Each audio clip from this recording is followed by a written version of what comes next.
Y después entonces empieza la cartilla moral. La cartilla moral tiene lecciones. Lección 1, lección 2 y hasta la lección 12. 11, el respeto de la naturaleza, y la 13, los límites de la voluntad moral. Quiere decir que está muy pequeña y va indicando uno por uno ciertos temas. Yo no voy a seguir en la ética el proceso de Alfonso Reyes, pero les recomiendo la lectura del libro. Es chiquito, miren, el del libro, casi diría yo, y es un folleto. En este, que tiene una introducción larga, histórica, tiene 61 páginas, pero la cartilla moral propiamente tiene 25. Quiere decir que es muy fácil. En la computadora pongan en internet cartilla moral y aparece ahí bastantes versiones, la pueden imprimir y la leen en una ida de metro porque es muy corta. Entonces no es difícil. Dicho lo cual, entonces empiezo con la propuesta. Y no le puse propuesta porque me dije, si digo propuesta, como hay muchas ideas, van a tomar esto entre las otras y se van a disolver, y me parece muy difícil que pueda escribirse una nueva cartilla moral por encuestas o yuxtaponiendo textos de muchos grupos. Va a salir un tutti frutti, va a salir una combinación sin mucha coherencia. Yo creo que tiene que haber una pluma que escriba una, y en último caso, otras cartillas morales, y entrar a un debate para ver al fin la que elijamos, o mejor, el que se publicaran todas para poder debatir. Entonces, le llamo hacia una nueva cartilla ética. Ya voy a en su momento hablar por qué no moral. Para mí la moral es un momento de la ética, y la ética es más que la moral. Y porque la cartilla de Alfonso Reyes es una moral vigente. Es cómo hay que ser correcto, bueno, honrado en un sistema dado. Y entonces él toma el sistema mexicano de 1940 como un sistema humano y va viendo los aspectos morales de ese sistema. Pero si somos un poquito más avisados y tenemos una actitud crítica, que también voy a enunciar, entonces el sistema moral vigente tiene ciertas víctimas. Y si tiene ciertas víctimas y me pongo yo en el lugar de las víctimas, empieza la crítica de la moral vigente. En la esclavitud en Norteamérica y aún entre nosotros, ahí en Morelos había esclavitud, había ingenio, había pobres bantúes o africanos que habían sido comprados como animales y que morían en los ingenios produciendo azúcar. Y claro, alguien podía escribir la ética colonial, qué bonito. Pero si yo me pongo en lugar del esclavo, yo diría, el sistema es bastante injusto, ¿no? Yo vivo muy, muy mal, me tratan como animales. La esclavitud para el esclavo es injusta, pero para el dueño del ingenio es normal, es lo vigente. Entonces, desde ya, la primera distinción que va a valer para todo el curso y que no lo voy a repetir y tampoco por ahora es el sistema.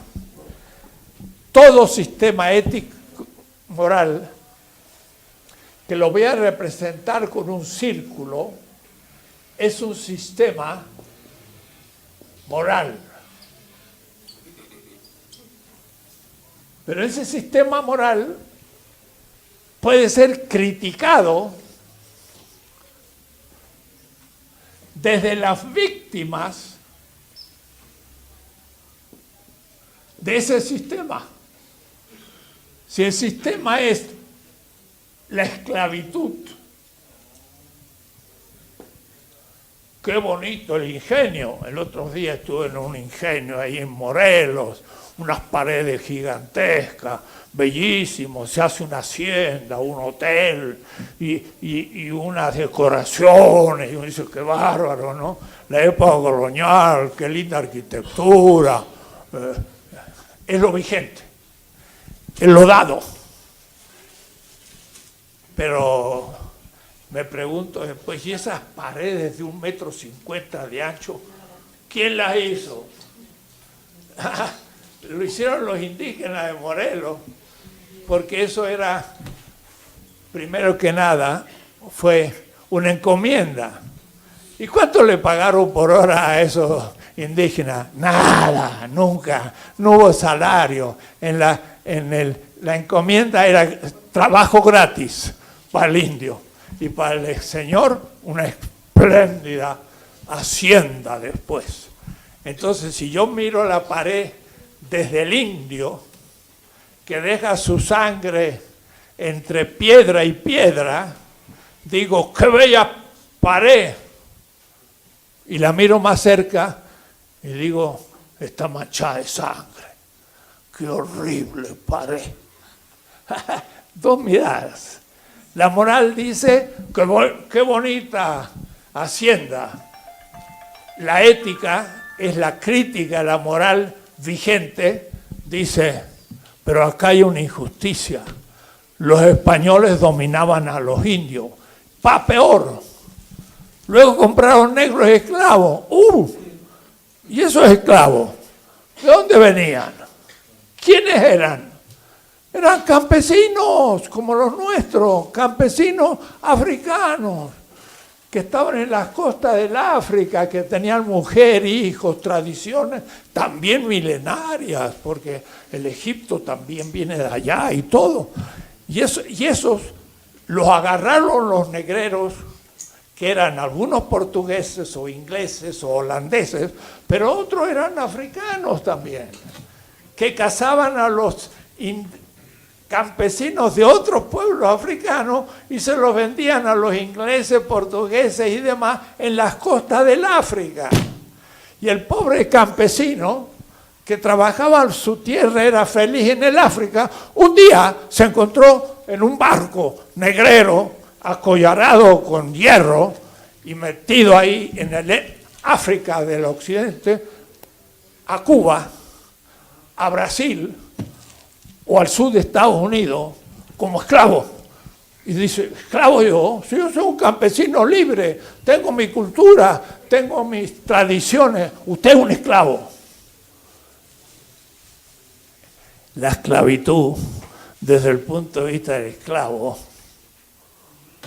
tiene su moral.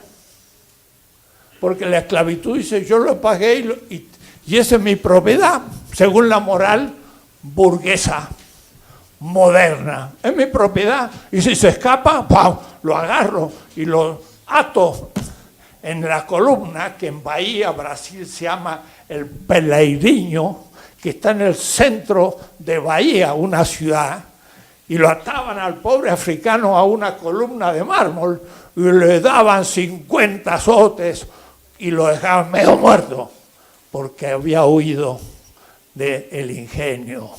Pero él diría, señores, yo soy un campesino libre, no soy un esclavo. Cae la boca, tú eres un esclavo y te compré y o trabajas o te mato. Y lo mataba y nadie decía nada porque era propiedad del Señor, como si mata un caballo o a un perro.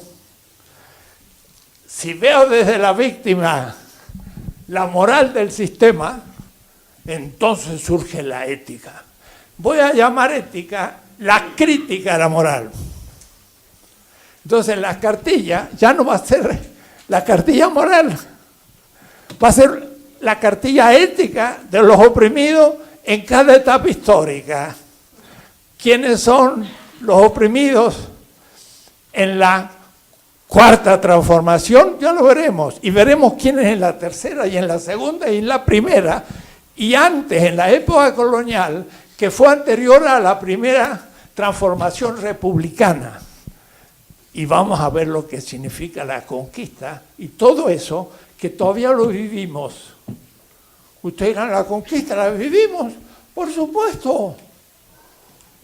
Adoramos Estados Unidos. Hasta nuestro pueblo pobre se va a Estados Unidos porque es el paraíso en la tierra.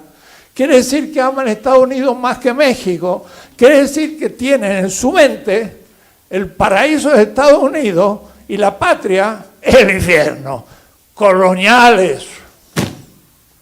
Aún nuestro pueblo humilde sigue siendo un colonial mental, porque todavía considera a Estados Unidos como un país hecho y el nuestro un país pobre, que llegó a decir la corrupción es parte de nuestra cultura. Y lo dijo no menos que el defensor en el Distrito Federal, no en algún otro partido, ni en ninguna otra región. Llegó a decir, la corrupción es nuestra cultura mexicana. ¿Qué tal? Entonces los huichicoleros son por naturaleza. Parece que no era por cultura, sino por bandas que robaban al pueblo. Pero lo hacía naturaleza porque esa ética moral la enunciaban por la televisión con el López Dóriga, que estaba ahí en el debate entre el actual presidente y Fernández Ceballos, que era el grande, que es millonario, un periodista millonario. ¿Cómo es posible? Lean Proceso. Cuando venía alguien, López Dóriga les decía, mire, se habla de usted mal y parece que usted ha hecho tal o cual cosa. No, ¿cómo? No, y va a salir en la televisión. ¿Cuánto? ¿Cuánto debo dar para que no pase a la televisión? Y bueno, 10 millones. Y el hombre tiene un yate en Acapulco. Un periodista que es millonario. ¿Dónde se sacó? Porque extorsionaba a la gente. Y después dicen que es cultura. No, es lo habitual en el sistema vigente. Cuidado, anoten, estamos ya en clase de ética a fondo. Les estoy dando categorías teóricas para entender la realidad. Todo sistema tiene una moral. Y casi todas las morales son inmorales. Porque tienen víctimas que la moral justifica. El Imperio Romano estaba construido sobre la esclavitud. Ser un buen romano era tener la moral romana. Y tener la moral romana era inmoral, o mejor, no ético, porque explotaba al esclavo germano, o al esclavo esloveno, o africano, y los hacía esclavos, y todo el mundo lo aceptaba. En la esclavitud, tener esclavos es justo, pero entonces la moral esa es injusta. ¿Se entiende algo? Sí. Si ustedes han entendido esto, han entendido todo. Lo que voy a hablar va a ser no más que explicación de eso. Pero si entienden eso, pusieron patas arriba toda la ética. Y la hipocresía de la sociedad donde vivimos. Hay muchos que se dicen cristianos. Muchos. Una cosa, ¿y quién fue el fundador del cristianismo? Fue un tal Jesús. ¿Y qué le pasó al tal Jesús? Pues lo crucificaron. ¿Y por qué lo crucificaron? Porque el dolor del Hijo al Padre redimía el pecado de la humanidad. ¿Quién le contó eso? Eso le contó la que invirtió todo. Al Señor lo crucificaron porque dijo, bienaventurados los pobres. Y el presidente dijo, primero los pobres. Pero el partido cristiano, o es cristiano, llamado PAN, cree que es un violento porque dice primero los pobres, ni han leído el Evangelio y se dice partido cristiano. ¿Se dan cuenta? Todas las patas arriba. Ahora, lo que estoy diciendo yo pone en cuestión todo. Y tengo razones, por eso voy a empezar muy lejos, para que ustedes lleguen al presente equipados para andar por la calle y ver las injusticias en donde nadie ve injusticias. Y si un político ve las injusticias donde nadie ve injusticia, ese es el buen político. Pero el buen político que se monta sobre las injusticias, no quiero nombrar ninguno Morena, pero ya van apareciendo. Ya van apareciendo los morenos. Ya van apareciendo los que no quieren bajar su salario. Los que ya están recibiendo moches y que quieren ser los dirigentes aún del partido. Hay conflictos para dirigir. No. La cuestión no es conflictos para dirigir, sino tendrían que estar codeándose para mejor servir. Y entonces sí, ese conflicto sería bueno. Tú no sirves suficientemente, yo voy a servir más. Y por el mismo precio o por menos precio. Pero el humano es humano y la naturaleza humana. Se dice que hay un pecado original. Lo que hay son estructuras del mal que se ocultan. Vamos a irlas viendo. La idea que yo tengo, la empecé a construir a mis 18 años. Van a cumplir 70 años. La ética que tengo. Y he andado por muchas partes del mundo. A mí el señor Fernández Ceballos no me va a convencer, ni ninguno de ellos, porque no saben nada de ética. Yo sé una ética muy antigua y muy crítica. Siempre digo, Hammurabi, el rey de Babilonia, hace 3600 años, dijo, en el primer código de derecho que conoce la humanidad, el código de Hammurabi, yo he hecho justicia con la viuda, con el huérfano, con el pobre y con el extranjero. ¿Qué tal si hoy Estados Unidos tomara en serio a Hammurabi, que hace 3600 años dijo eso? Trataría mejor a los extranjeros, trataría mejor a los pobres, trataría mejor a las mujeres, porque he hecho justicia con la viuda del otro, no la mía. Trataría mejor a los niños, porque dice, he hecho justicia con el huérfano, no con mi hijo. Ahí tenemos una ética crítica hace 36 siglos. Mi ética es muy antigua, por eso es actual. Van a ver. Bien, se tiene las siguientes partes, las reflexiones que voy a hacer. Primero, gracias a la edición de la Universidad Autónoma de Nuevo León, voy a hacer una larga introducción histórica que no hizo Alfonso Reyes, pero que está implícita en lo que dice. Sin darse cuenta, él se ha tragado una historia y yo voy a criticar la historia que se tragó, porque es elitista, es hispanista, es blanca, ni mestiza. ¿Y qué decir? No, en México no hay indígenas. Entonces, ya sin darse cuenta, Alfonso Reyes ya optó por una moral vigente y se le ocultaron todas las víctimas del sistema vigente. Hay que tener un microscopio especial para saber descubrirlo. Y hay métodos, muy fácil. Es muy fácil descubrir las víctimas. Dice un autor ético, Hermann Cohen, El método consiste en colocarse en el lugar de los pobres y desde allí hacer la descripción de la patología del Estado.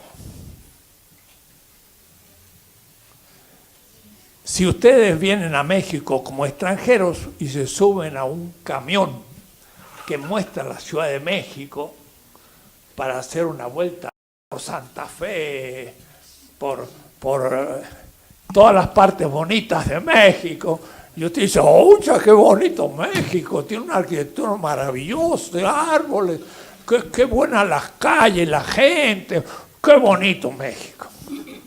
Esa es la moral vigente.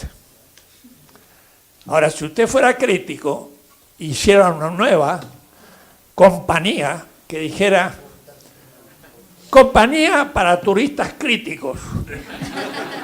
Pues si también hay gente extranjera que quiere ver un poquito el México real.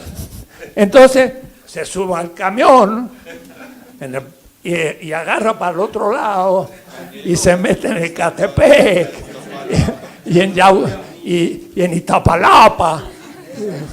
Y dice, esto parece un lugar marciano, no hay ni un árbol, y las casas todas destruidas y la gente toda pobre, y sale con una visión real de México. El otro México.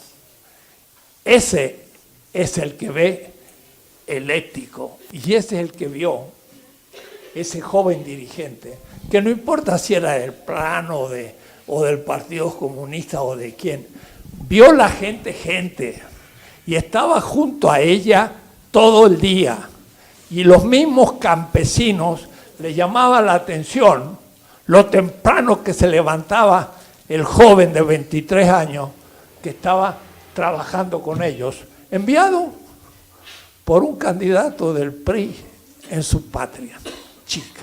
Se llamaba López Obrador, lean el Proceso. Pero mire qué interesante, Juárez es indígena, y los indígenas se levantan con el sol y se acuestan con el sol. Debo decir que se acuestan mejor que nosotros, porque nosotros tenemos luz eléctrica y ya no nos acostamos con el sol, sino con la luz eléctrica.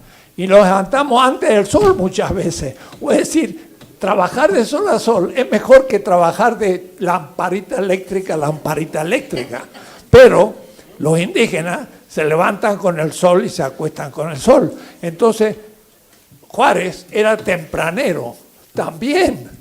Miren qué casualidad.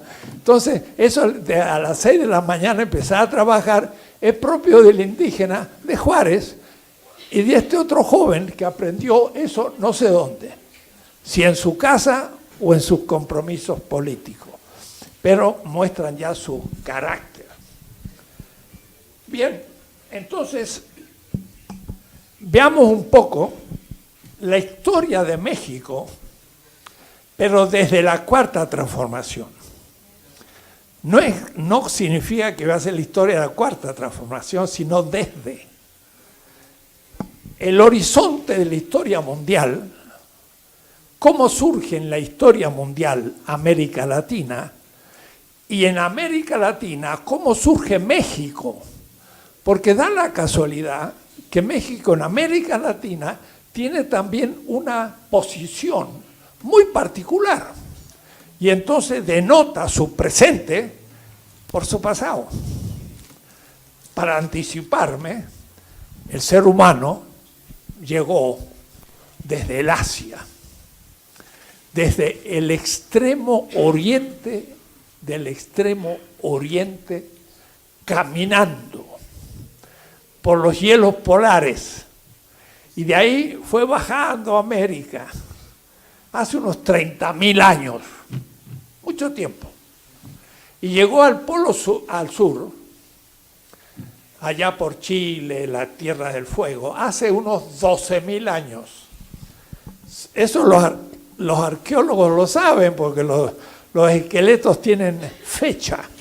Quiere decir que de 30.000 a 12.000 les llevó 18.000, 20.000 años. 1 kilómetro cada 1000 años. Fueron bajando muy despacio. 1 kilómetro, 10 cuadras, cada 1000 años. Despacito. Y a los 12.000 años estaban en Tierra del Fuego. Y empezaron arriba. Pero cuando llegaban a México, la Sierra Madre Oriental y Occidental le hacía un embudo. Quiere decir que por este valle ha pasado toda América del Sur. O por las costas o por la montaña. Porque la navegación hasta hace 1000 años antes de la era común no funcionaba. Que sí que no podían hacer travesías muy largas por el Océano Pacífico. Por el Caribe sí, pero más bien volviendo hacia el norte. Que decir que México era un embudo.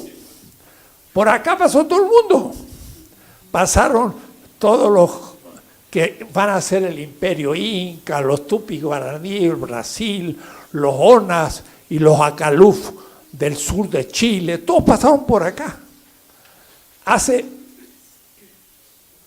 cientos de miles, 30.000 años. Entonces, veamos primero entonces que América fue poblada por los habitantes del extremo oriente y son el extremo oriente del extremo oriente. Somos asiáticos. Somos el extremísimo oriente del oriente.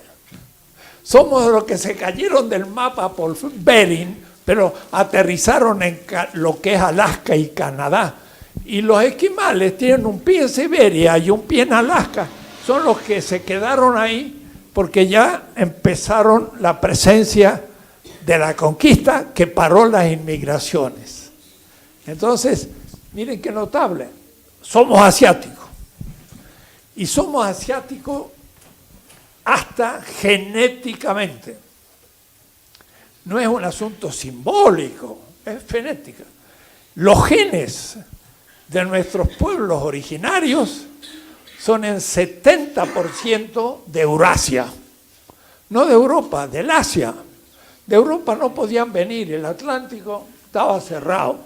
Había que pasar a Groenlandia, a Terranova. Eso hicieron los vikingos allá por el 7º siglo de la era común.